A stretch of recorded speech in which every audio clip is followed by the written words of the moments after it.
Come in.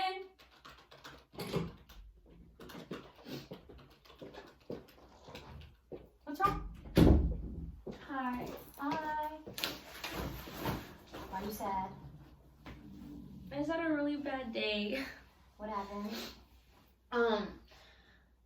Like nothing like bad happened. I just had like a big realization that like I feel like I can't do PA. Like I can't like go off to PA school. I can't even like finish all the classes that I'm in right now. Like there's just so many things.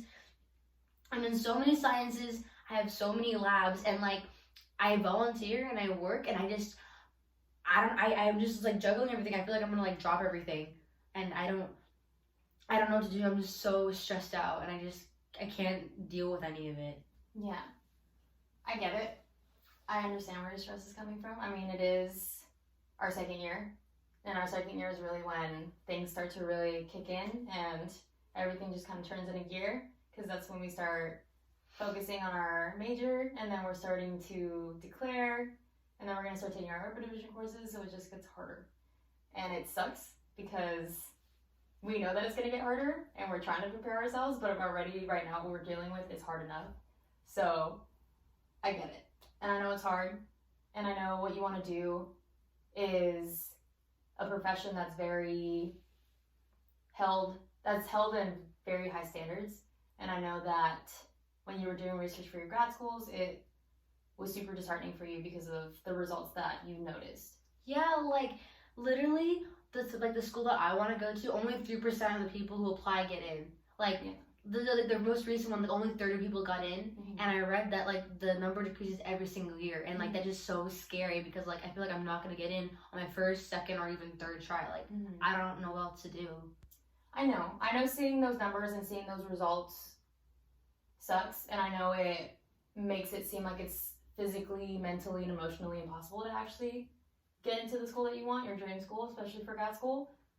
But you can't let those numbers affect you that hard. You can't let them put a stump in your life when you're already moving so fast and progressing. I know it's hard and I know it's difficult to deal with and it's a lot. It's a lot of stress. I know, like you said, you have work, you volunteer, go to school full time. It is a lot. It's growing up. Honestly, it's growing up. And it's super unfortunate, but we all go through it. Everybody goes through it eventually. And it just gets harder as we get older. And what we want to do, we have to keep going to school for. So it's something that we're just going to have to get used to loving and hating at the same time, because we already do. But it's something we're going to have to get used to loving and just not letting affect us so hard. Like, it's hard. It's hard getting into grad schools in general. And there's a lot of competition.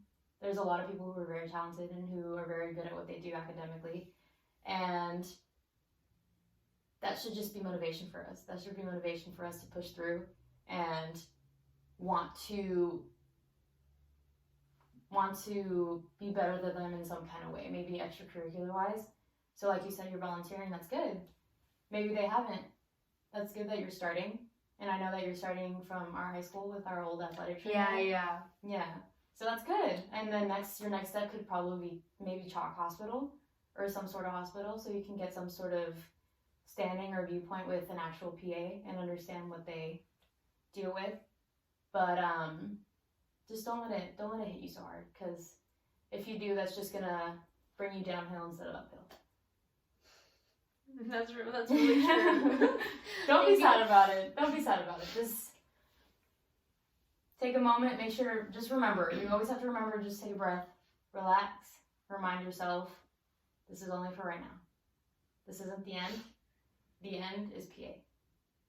Here's your tunnel, and PA is at the end. And that's it. Thank you so much for talking to me. I really needed it. Thank you. No problem.